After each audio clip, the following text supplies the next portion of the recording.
let me quickly walk you through the whole process, the step-by-step methodology. Security experts always love to brag about methodology. So here's my methodology for vulnerability analysis. I mean, this yellow part that you see up there is vulnerability analysis in 3 phases. The yellow part is vulnerability discovery.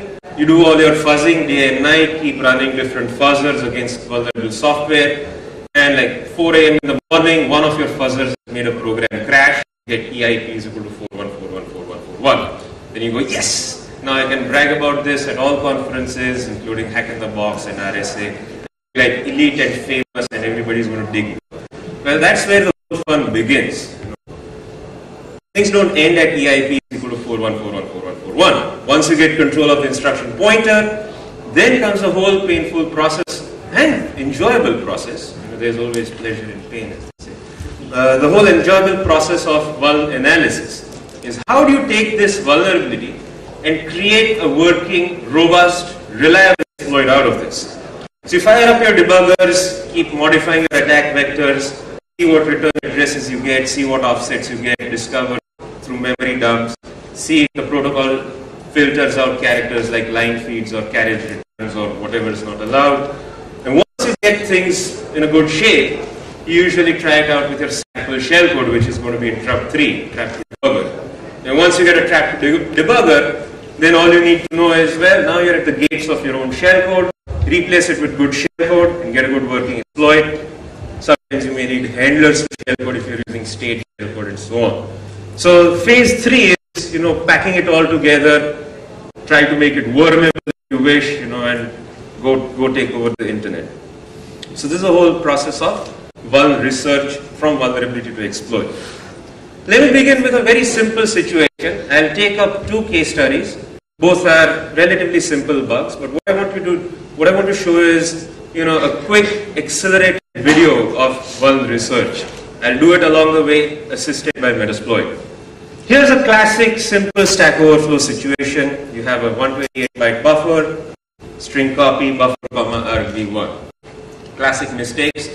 I used to always say programmers suck and they keep on making mistakes and such. Now I come to realize, no, I'm thankful for this. That's because I have a job. Okay. This is what keeps me in business. So go ahead, keep doing this, no problem. I'll be here year after year after year.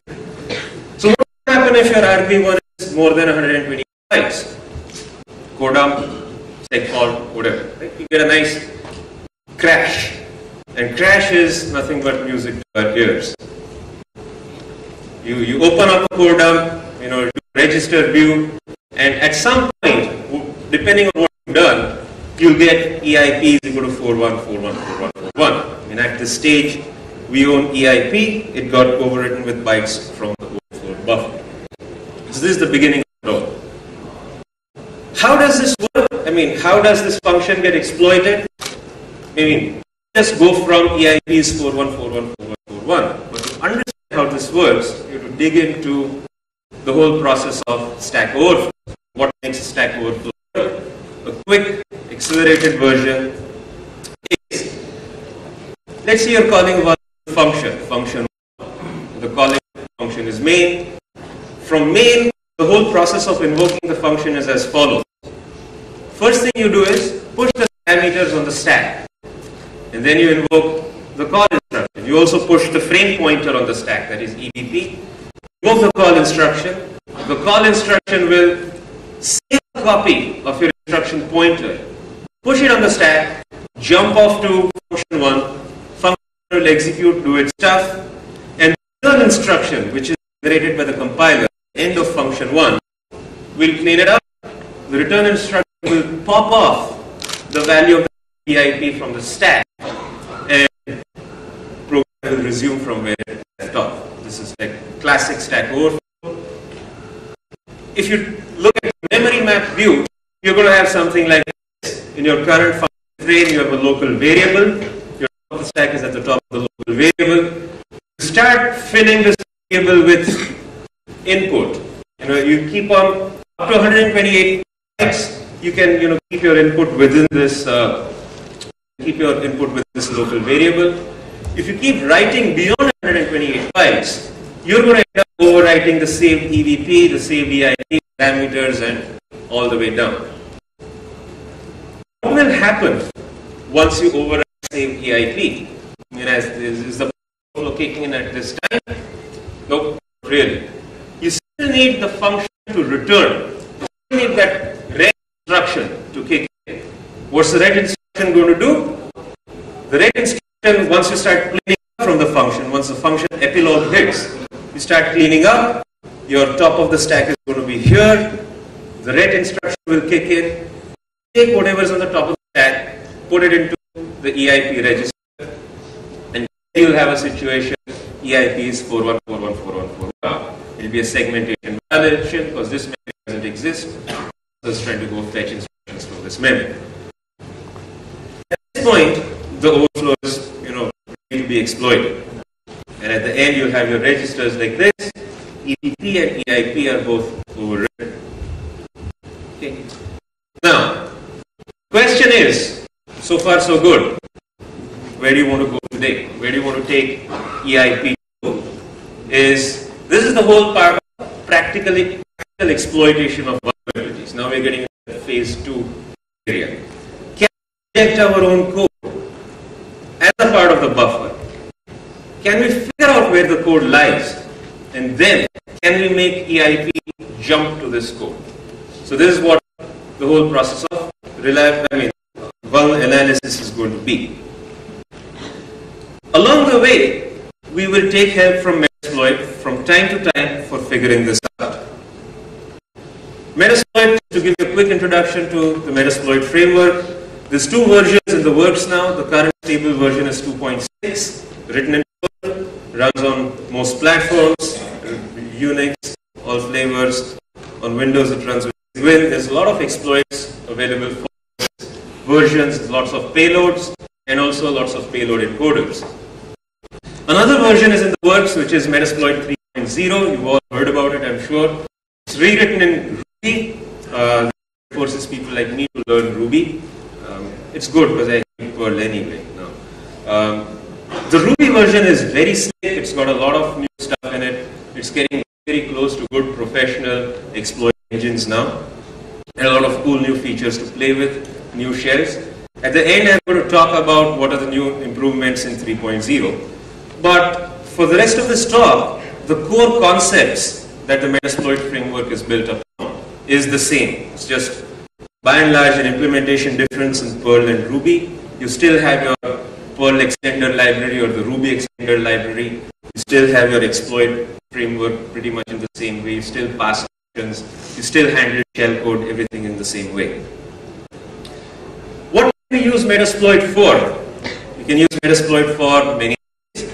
I mean, some of the more obvious things are you can use Metasploit to generate shellcode. Because folks like me don't know how to write shellcode. It's honest. It's an honest confession. I cannot write shellcode. But I can use Metasploit. I know what I'm doing. Therefore, I can use good shellcode from Metasploit. If there is shellcode to be written that Metasploit doesn't have, what do? I call up my friends. One of my friends who's not here is SK. He helps me out with shellcode, so I'm grateful to them. The other thing that Metasploit has to do is encode the shellcode. Now, this is very important because a lot of protocols do not allow certain characters to come in. I mean, it will break the protocol parsing. It will carriage return line feeds will break HTTP parsing. Null bytes will almost break any other protocol parsing. So pretty much, if you generated shellcode, you definitely need to encode it. The other thing Metasploit provides is shellcode handlers. If you're using state shellcode, fancy tricks like reverse VNC inject, you need something on the client side to get you the stuff, get you the shellcode handled properly, make things work. Some of the lesser known things that Metasploit can do is, there are a lot of tools in it. You can scan binaries for specific instruction patterns like jump to registers or call to registers or pop red sequences. You can add your own custom exploits if you can write good Metasploit modules, which I'll show you how to do this. You can write your own, add shellcode to Metasploit, encoders, a lot more. The framework is very extensible. The new 3.0 framework is pretty well documented as well. Okay. Now, when we get to a situation like EIP is equal to 41414141, what has happened is part of your input buffer, 4 bytes out of your input buffer have gone into EIP.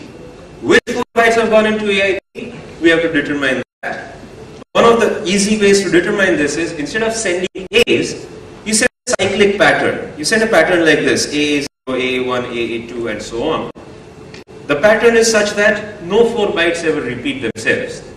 So depending on what appears in the EIP register, you know how far along you are from the beginning of the pattern to, let us say your EIP has become AF8A, the hex equivalent of it. You know that where your distance to EIP therefore is like a few hundred bytes. So you need to know that. This will tell you how long you need to make the buffer to be. The routine that does this inside Metasploit is the PEX text pattern offset routine. You can use the PEX. PEX is Perl extensions. There's a text module which can generate textual patterns. You can also generate IDS repeating patterns and whatnot.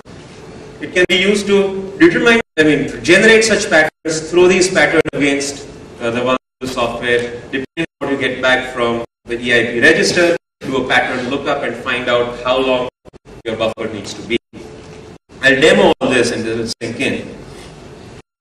So once you realize that your EIP has become something, from the debugger you realize that your EIP is say 68423768, you go put it up into a tool that Metasploit has called pattern_offset.pl.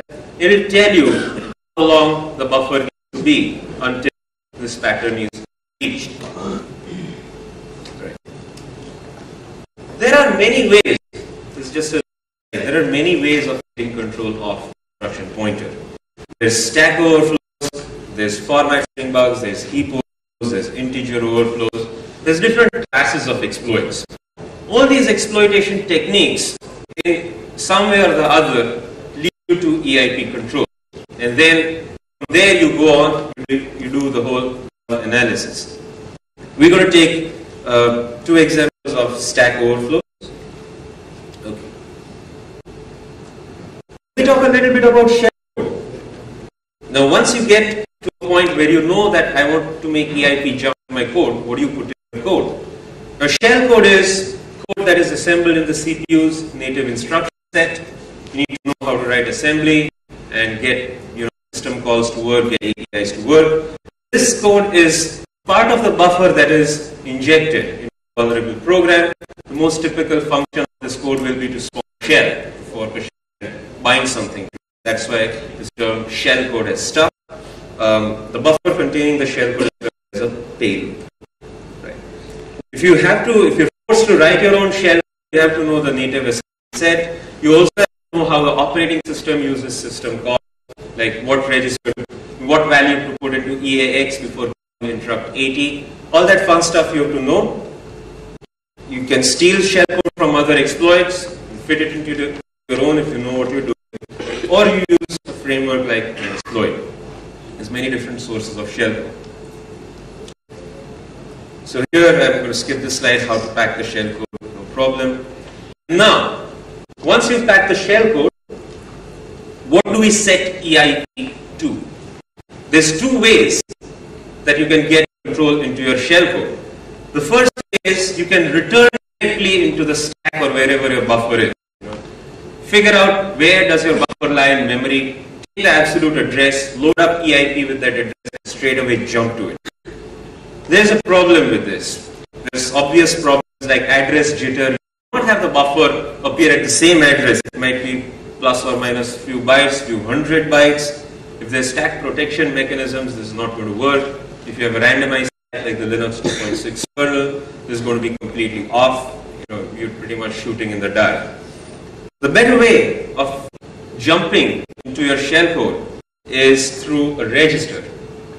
You do a return through shared library. There's many other ways, but it's just the scope of this talk. We're going to talk about this only. What happens is, if you have your binary compiled with full speed optimizations, most of the commonly used variables are going to be kept in the registers immediately for use. So at the time of your program crash, chances are some register or the other is always going to be pointing to parts of your buffer. Be it the beginning of your buffer, be it the end of your buffer, be it somewhere in the middle. And depending on where the registers are pointing at the time of the program crash, you can say, oh, EBX is pointing to the beginning of my shell code. I mean, the beginning of my buffer, 4 bytes from the beginning. So if I do a jump EBX, I'm going to land into the shell code. So then we go searching through shared libraries to see where we can find a jump EBX instruction, and then we jump into the shared library, and the shared library throws us back into our shell code via the register. So that's a jump through registers technique. You do not use any absolute address. The only absolute address you use is the address of the shared library, which will be fixed because shared libraries have to appear in fixed locations in the process memory map. This is a very, very stable technique. It will work all the time. To summarize the return to stack, to summarize the return to stack, you have your buffer, you overwrite it, you put a knob sled in the beginning, you put the shell code in the middle, you put an absolute return address at the end, which overwrites the saved EIP. When this pops, when the EIP register, the saved EIP pops into EIP, you get thrown into the knob sled, you tumble through the knob sled, hit your shell code. This is return to stack. Jump to registers is when you come into the exploit situation, when you've overwritten the saved EIP and your program's crashed, chances are one or more registers will point to different areas of your buffer. In this slide, you have EBX, which is pointing to at the beginning of your buffer, ESP sometimes points to the end of your buffer. Now, depending where you pack your shell code, let's say if you pack your shell code in the beginning, you can do something like call or jump EX, will land you over there. So you go searching through shared libraries for a call or jump EBX pattern. You load up your EIP with an address into that DLL or into that shared library, and throw it into the beginning of your shellcode zone. If you're using shellcode at the end, you go look through some other libraries for a jump or call ESP, and then you're going to jump towards the end of your shell. How do you find these call or jump instructions in the DLL? Well, the way to find it is, you can either open the debugger, look at the modules loaded, search the memory and find these patterns, or you can use another Metasploit tool called MSFPEscan or MSFElfscan, and that will help you quickly search through shared libraries to find patterns. MSFPEscan and MSFElfscan can search through portable exe binaries for Windows and ELF binaries for Unix. Metasploit has a little built-in mini disassembler that can disassemble some instructions on the fly, and the engine can then search for calls or jumps or pop-pop regs. You can even use regular expressions to find sparsely coupled instruction groups. So if you don't find a particular sequence of instructions, you can find block E, block B, block C, and there's some chain through it. You can use that as well. Currently, as far as I know, the 3.0 framework does not have ELFscan. It only has PEscan. I'm sure they're working on it, because without ELFscan, how do we take apart Unix stuff? Let me skip this. I'm going to do a demo. Let me skip this as well. Let us jump into a demo. I've yapped enough. Time to show you some tricks and keep you guys happy. Okay. The first demo we're going to take up is a Linux demo, a Linux overflow demo with a program called Peercast. Peercast is a peer-to-peer streaming music thing. You can use, you use it to your own radio station that other people can tune into. Peercast has an HTTP interface for managing its configuration, and this HTTP engine is vulnerable to a buffer overflow. The way it works is, let's just step through it, discover the vulnerability, and quickly put together an exploit. We'll do this, and we'll see how to make this Peercast exploit work from within the Metasploit framework. So the first is, let's put together a little Perl script, and then see how to integrate this into the Metasploit framework. So, let me open up stuff.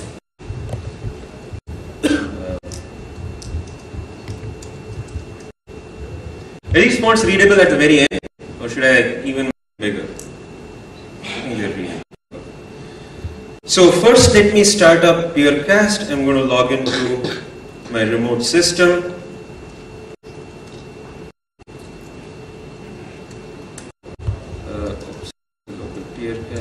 Peercast. I started up Peercast. It's running on 192.168.7.177. It's fine, let it stay there. Let me just show you the quick web interface. If I say HTTP 192.168.7.177, port 17,000, that's where I bound Peercast to. You get this Peercast interface. Whatever, I don't care. I don't need to log in. I just want to break it.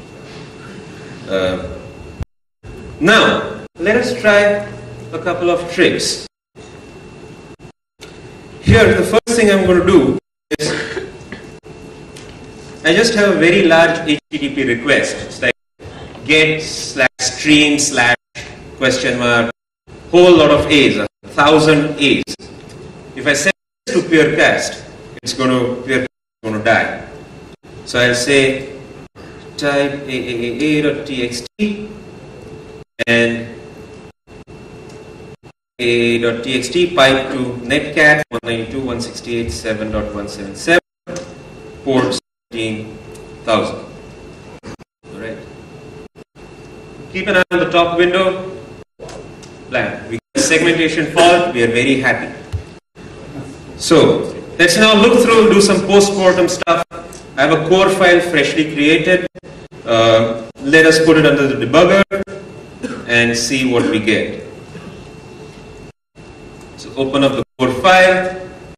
It says code terminated with segmentation fault. Let's check the registers.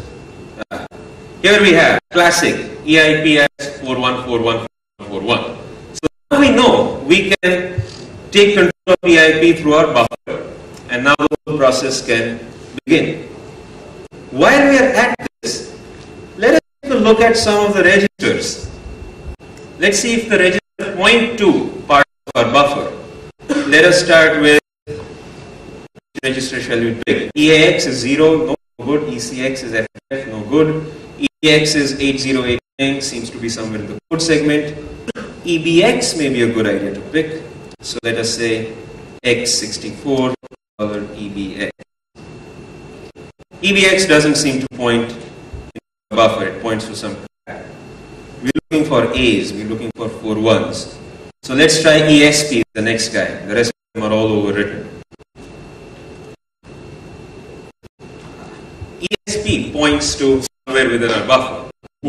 So now if we know we can do a jump ESP, we're going to land into the buffer. If we pack our payload in this area, we land into the buffer and we land into the payload. So we start taking copious notes as an expert researcher and go on to the next step. The next step is run this thing again and we're going to crash it again. This step we will use a variable pattern. We will use a pattern which is cyclically generated, 1000-byte pattern. I use the Metasploit pattern generator to generate this pattern. And instead of A's, I'm going to throw this pattern against it. So, type pattern netcat 192.168.7.177 17,000. Okay, it crashed again. Now, let's put the new code under the microscope and see what we have. Code 2090. Okay. Here, info registers. Well, now we have EIP is 42306142. It's like B something something something. B0 small ab, if I'm not mistaken in my heads. So which 4 bytes have gone into EIP? Let's go and find out. We go to the Metasploit framework, and in the SDK directory is a little program called pattern offset. We're going to use pattern offset to find how many bytes, how many bytes till we reach EIP. So let me keep this EIP view here.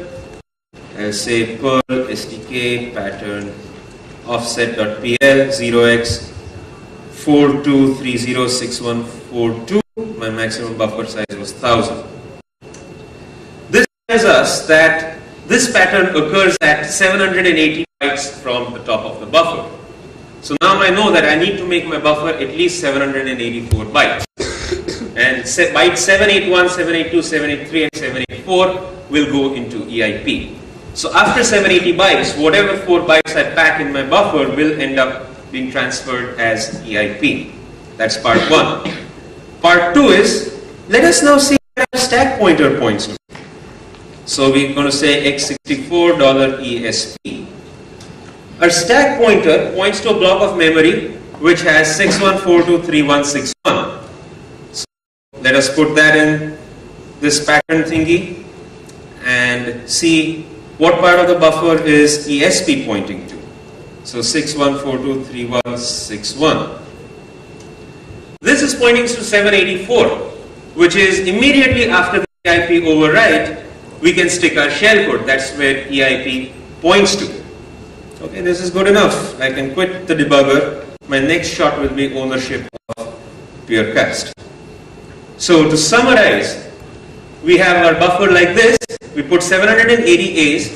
These 4 bytes is 781, 782, 783, 784. We put in some address, and then we stick in our shellcode byte 785 onwards, and hopefully we need to do a jump ESP. Now the whole puzzle is, how do we locate jump ESP? One of the things to do is, we need to start searching for some loaded binaries along with Peercast, some shared libraries, or maybe the Peercast binary itself.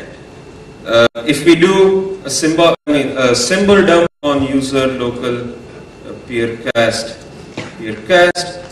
we notice that the Peercast binary itself has many functions in it, many blocks.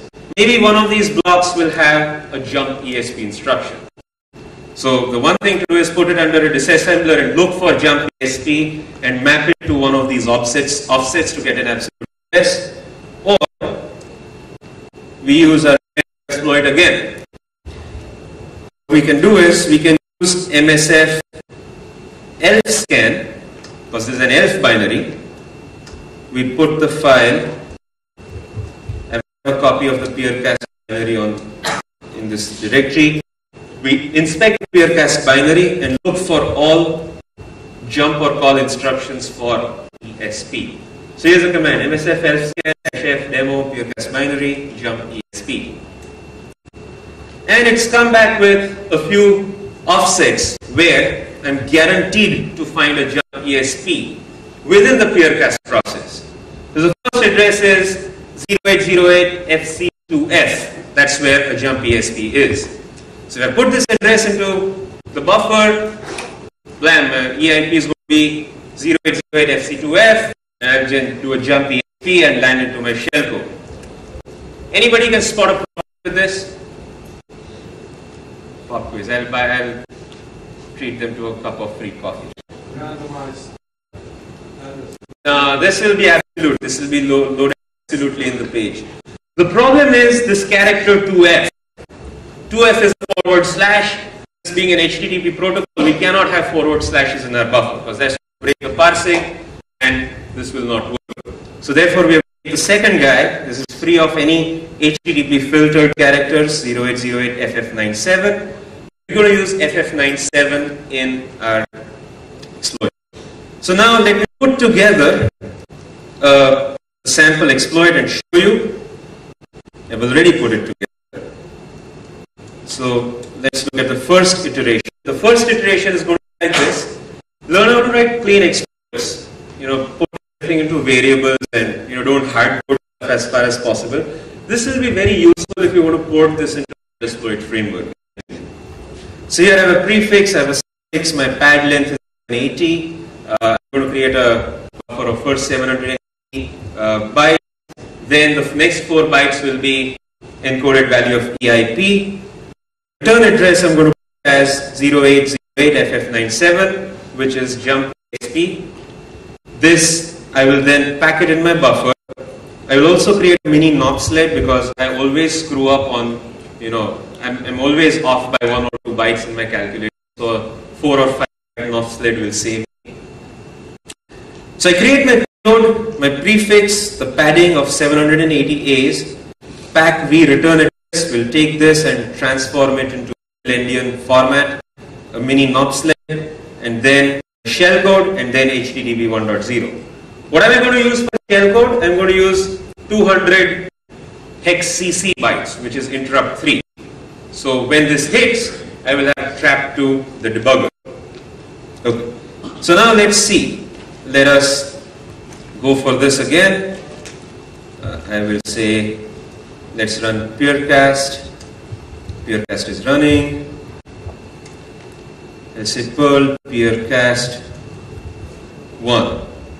And pipe this to netcat 192.168.7.177 port 17,000. God, I have only 15 minutes left. Why is this happening? Okay. Pipe this. Now notice we do not get a segmentation fault. We get a breakpoint trap, which is incredible.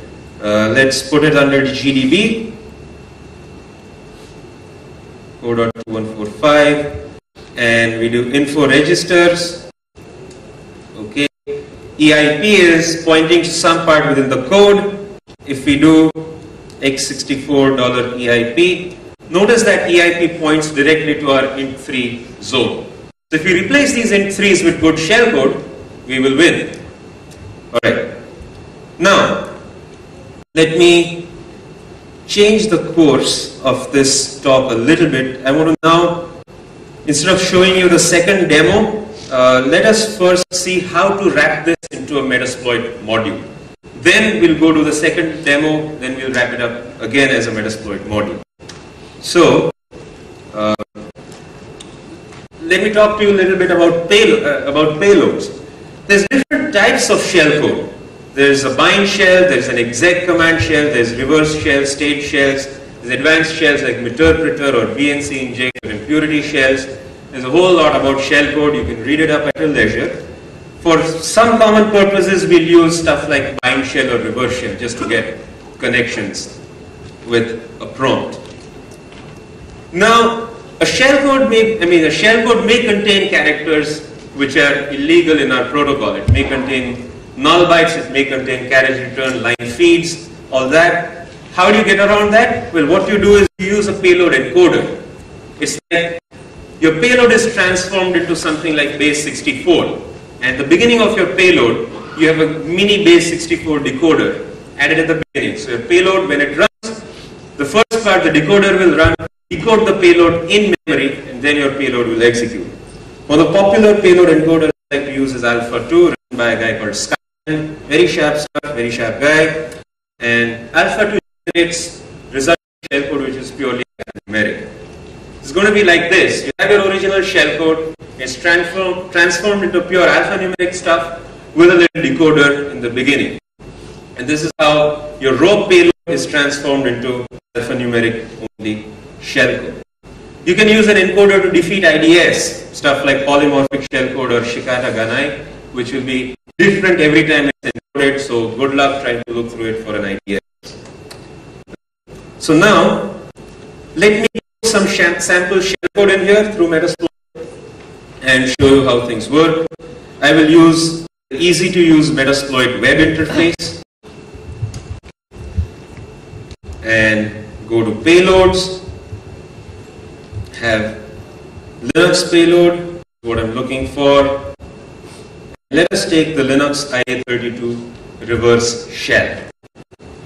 So we're going to use a shellcode which will get a shell thrown back to us. For this, we need to provide some parameters like what's the IP address that we're going to listen to. We're going to listen to 192.168.7.41. What's the port that we're going to listen to? I'll say 8787. And then what are the characters we want to avoid? enter all the bad characters over here, or just select one of the encoders. I'm going to select alpha 2. Click this. I have instantly generated shellcode. I don't know what the hell this is, but this much I know, that I'll cut this, paste this into my exploit, and it's going to work. Alright? I mean, I know a little what this is, just dramatizing this thing. So my next shot is going to be Peercast 2. Peercast 2 is nothing but shellcode with the stack relocated. The stack doesn't interfere with the rest of the shellcode operations. Let me jump to Peercast 3. So here's Peercast 3. Let me replace this old stuff with new stuff. Here's my shellcode, and the other thing I do is I always have this little string prepended for stack happiness. I want to move the stack away so that it does not interfere. And here's my attack vector created. So let me save this. Let me dry run this. And this, notice how nice and alphanumeric this whole thing is. This is going to pass through HTTP. So let's get this to work. Let's run user local peercast again, and let me minimize this. I'm going to open up a listener window to catch my shell coming in. So I'm going to say netcat-l-p8787 192.168 -nbb. So here's the listener. I think I have everything put together.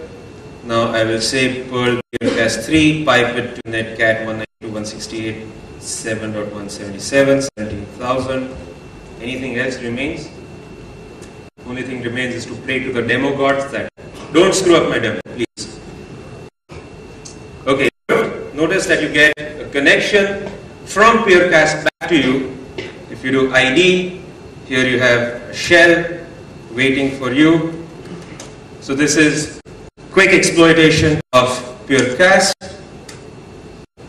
Okay, we can like gloat over this and run this again just to be very happy. And it'll work again. It's like repeatable exploit. No. Now, so far so good. We've got a working exploit and cobbled together in Perl. But every time I want to change the shellcode, every time I want to do something else, I'm going to have to down.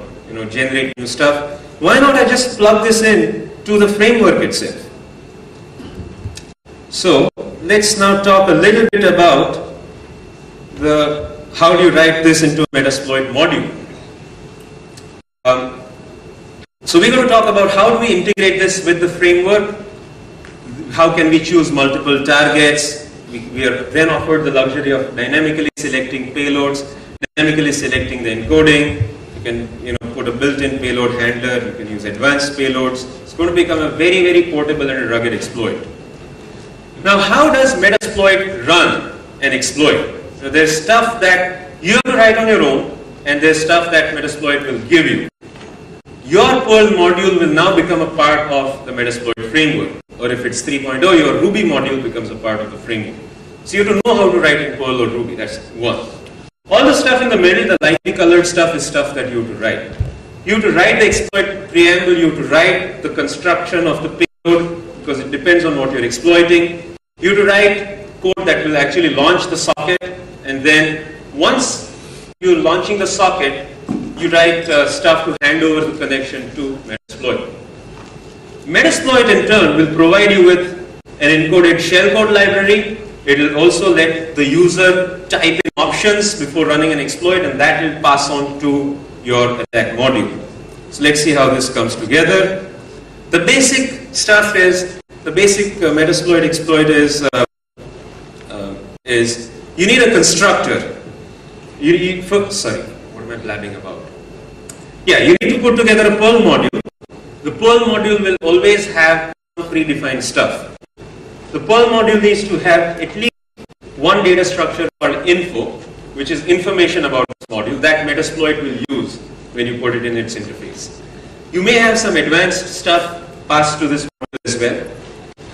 The other mandatory thing in this Perl module is you must have a constructor, a new method which will just instantiate a copy of itself, and then you have to have a mandatory method to exploit, which is what Metasploit will invoke when you finally ask it to hit a binary. All your script code that we put together in the PureCast Perl script is going to go in this exploit routine. So your basic module is going to look like this. It begin with package MSF exploit name, use base MSF exploit, use strict, use specs text. These are some of the mandatory stuff without which Metasploit modules won't run. You must make sure you populate the info block, you create a constructor, then all your exploit code you stick it into the exploit block. Some of the stuff that you're going to put in the info module is what's the exploit name, what's the version, who wrote it, what architecture it's going to run on, operating system, does it yield root privileges, what are the user options that it needs, what port it has to connect to, IP address, blah blah blah. What's some of the characters that are not allowed in your payload, what's the encoder, what's the default target. Let me just show you stuff. So here is a sample skeleton exploit. Let me just quickly walk through this. You put your initial declarations here. For most of this code, you don't need any advanced options. Here's your info block where you put in the exploit name and your elite hacker handle and whatever have you. What user options is this exploit going to take? Like what's the remote host, what's the remote port? If you're exploiting stuff like FTP, then initial user ID, initial password. What's your payload restrictions? Payload must fit into 1024. These are the bad characters that it cannot use. Here you prepend all your shell with the stack relocation stuff. Put your description here. Any references to bug track, CVE, or OSVDB go over here. Any known offsets for different kernel flavors, you can create your own custom target list. Your constructor will always look like this. You don't need to change it at all. It will be just create an object and do a return self. And here your code is going to fit into this exploit module. All your Metasploit plugins must end with 1. They must always return true. Otherwise Metasploit will crash. It will not crash, it will just not continue. Okay. So now let me walk you through the PureCast exploit that I created. Say my PureCast Linux. So I put this in, the description and all, the author stuff. The space is 200 characters. These are all the bad characters that I cannot use. I cannot use slash, equals, question mark, semicolon, ampersand, all that. And PureCast3.pl, the one that I created, is pretty much stuck in here verbatim. You read the user informations into a targets array, and here's the same code. You create the payload with a prefix, padding, pack, the return address, knob sled, except shell code is now going to be given to you by Metasploit. You say, somewhere up here, you say, my shell code is equal to get var encoded payload. So this will fetch it from Metasploit. And then here you use Metasploit socket methods to create a socket, MSF socket TCP new. You connect to the target host and target port. This is what Metasploit will give you once the user has given this information. And then at the end you say send payload and invoke the handler. This is it. This is how it's going to be, and then end this with 1. We place this binary, we place this exploit module in home, in Metasploit's, in the frameworks directory there is an exploits directory. All your exploits live in this directory. I have placed a copy of this PureCast exploit in here. So now let me invoke this through the Metasploit framework. And now I'm going to show you the command line Metasploit console framework. So use MSF console,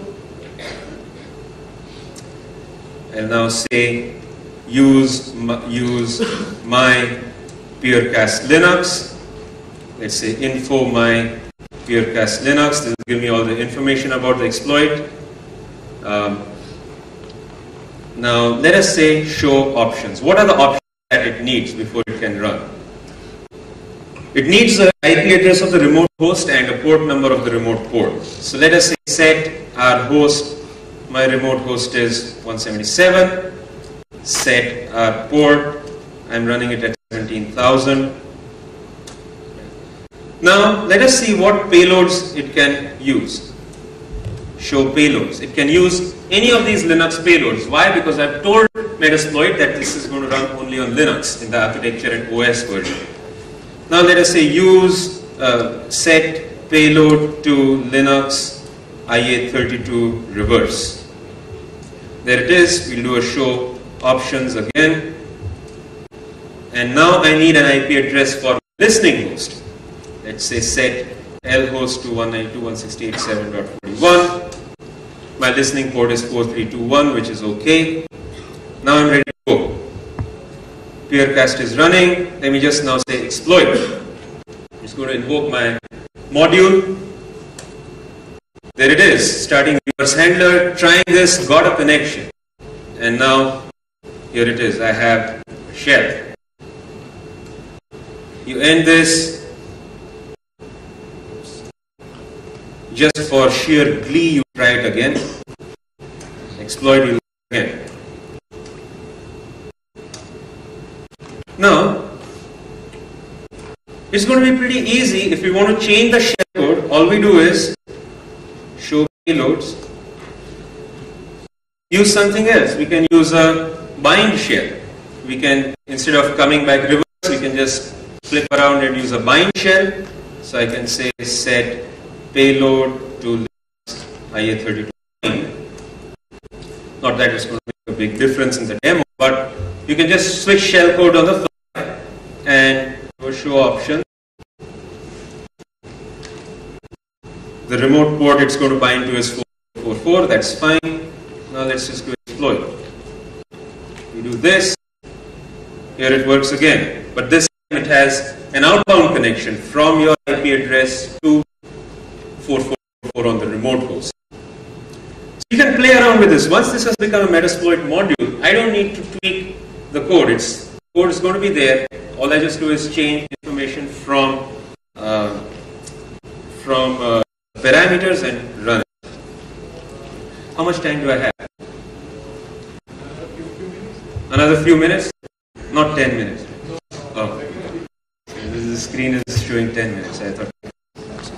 Okay, no problem. So now I'll be able to finish the second demo. Those of you who took the training with me 2 days earlier have seen this demo, the SIP-XTAPI exploit. Let me just wind up with a little bit about Metasploit features in the next 1.5 minutes, and then we'll end. So the core exploit is the Perl extensions called PEX, or the Ruby extensions called Rex.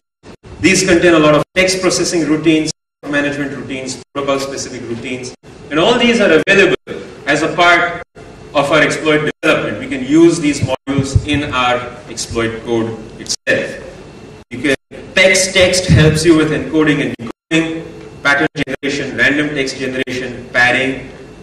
PEX socket helps you initiate and handle TCP, UDP, TCP over SSL, and even create raw UDP packets if you want to for sending your along the network.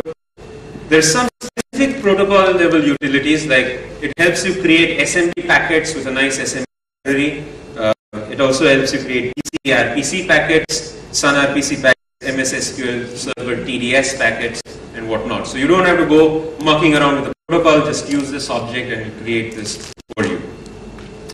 There's PEX utils, which is miscellaneous utilities, whole esoteric bunch of stuff for array and hash manipulation, bit rotates, read and write files. It has also a very nice format string generator. Writing your own format strings can be a royal pain, but you can use a built-in format string generator to give you this whole, percent blah blah blah, percent blah blah blah thing. You just have to give it what to write where, and it will create the appropriate format string for you. You can even create Win32PE files on the fly. that you want to inject a dynamically generated DLL, sure, go ahead. You can create JavaScript arrays for cross-site scripting crap and whatnot.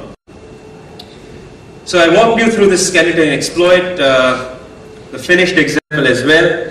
So with this, I will have to come to an end. It's been a great conference. Oh wait, I forgot, there's some quick command line utilities along with your MSF console and MSF web. You have MSF CLI, which is a scriptable command line interface. MSF payload to generate payloads from the command line. MSF encode. You can take generated payload and pipe it through the encoder to get encoded shellcode on the fly. MSF web is the web interface. MSF update is the live update from Metasploit's site. In version 3.0, you have an MSF daemon, which you can run in client-server mode. You can hack up a machine, put the MSF daemon, and pivot through that daemon. You have an opcode database lookup command called MSF opcode. You have the Windows a GUI interface using WX Ruby. There's new payloads, new encoders. There's shellcode, which I like really a lot. There's a NASM shell, backend database support, and a whole lot more. So thank you for putting up with me in this talk. Hope to see you again at Hack in the Box very soon. Thanks.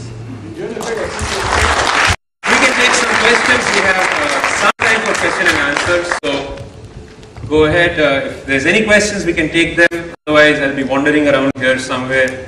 Come look for me, ask questions. Any questions so far?